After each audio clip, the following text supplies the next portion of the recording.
অথচ তারা আজকে পোস্টার কি লিখছে, যতই ইস্টাবলিশড মন্তব্য করতে চাও না কেন, আমরা এটা ইমানের সাথে উম্মতের আত্মার সাথে সম্পর্কযুক্ত। যা আল মুসলিমিন সৈয়দ ইব্রাহিম খলিল রাজাবি তিনি আলহামদুলিল্লাহিল্লাযী লা ইয়াবলুগু মিদহাতি হাক্কুল মুজতাহিদিন الذي لا نشر الرياح برحمته والصلاة والسلام على الرسول المكي المدني الحاشمي محمد وجل فرجهم والصلاة تجبين على لعنة الله على أعدائهم أجمعين من মহাসত্যের উজ্জ্বল নিদর্শন বান্দাগণের নিদর্শন। যে কেউ এই করুণা ভরা দরবারে শরণাপন্ন হয় মুক্তি লাভ করে। যতই তার ফুৎকার দিয়ে আল্লাহর নূরকে নিভিয়ে দিতে চাক না কেন, আল্লাহ তার নূরকে কি প্রজ্বলিত রাখবে। আর সেই নূরকে খুঁজতে যে যখন পয়গম্বর ইসলাম হযরত মুহাম্মদ সাল্লাল্লাহু আলাইহি ওয়াসাল্লামের ওই কথাটি যে আমি তোমাদের মাঝে দুটো ভারী বস্তু রেখে যাচ্ছি, একটি কি আল কোরআন আর একটি হচ্ছে আহলে বাইত।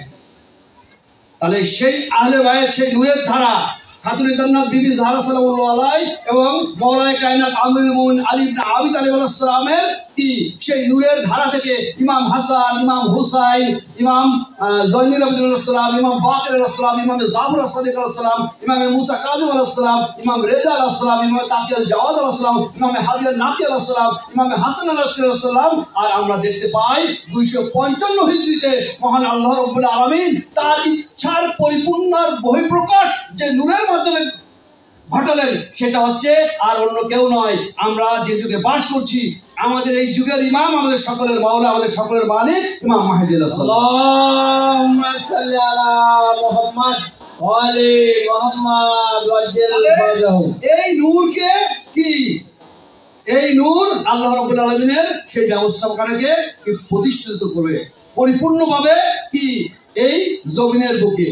আর সেই বিষয়টি স্পষ্ট করছে আজকে কি ফিলিস্তিন বলেন, গাজা ইস্যু বলেন, আজকে ইসরায়েলের সাথে কি ইরানের যে যুদ্ধ বলেন, এর সাথে গাদিরের সম্পর্ক রয়েছে, এর সাথে রাসূলের সম্পর্ক রয়েছে, এর সাথে দ্বীন ইসলামের সম্পর্ক রয়েছে। এই জায়গাটা এসে আমাদেরকে বুঝতে হবে।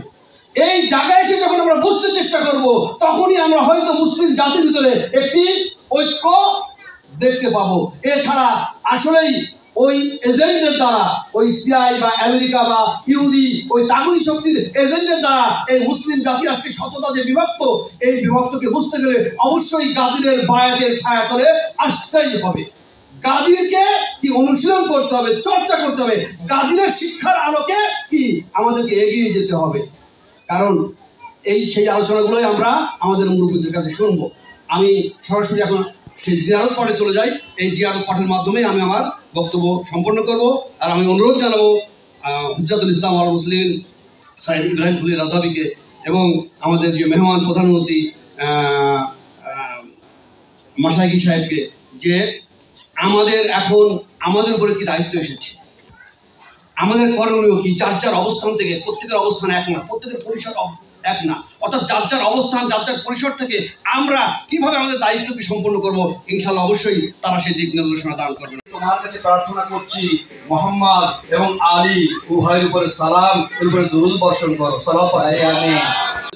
তার উসিলায় আর আমিরুল মুমিনিনের উসিলায়, যিনি দিনের কাণ্ডারী এবং জগতের পুণ্যবানদের প্রথম সূচনা, মহানবীর সেই বিষয়ের ব্যাপারে তাদের কাছে প্রশ্ন করতে। আর তারা হলেন রাসূলের নিকটাত্মীয়, যাদেরকে ভালোবাসতে তুমি আদেশ করেছো, আর যিনি তোমার নির্দেশকে বাগ্মী কণ্ঠে জগৎবাসীকে পৌঁছে দিয়েছেন আর তোমার দিনের পথে প্রাণান্তকর প্রতিষ্ঠা চালিয়েছেন। হে আল্লাহ, মুহাম্মদ সাল্লাল্লাহু আলাইহি ওয়াসাল্লাম এবং তার বংশধরদের উপরে দরুদ প্রেরণ করো, যারা হলেন ইমাম, ঐশী বিধানের পরিচয় এবং তাদের মধ্যে তোমার প্রত্যেক নির্বাচিত ও মনোনীত।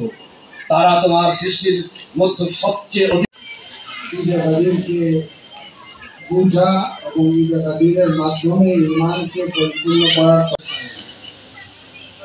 আমরা বলি যে এ নবী আপনি পৌঁছিয়ে দেন।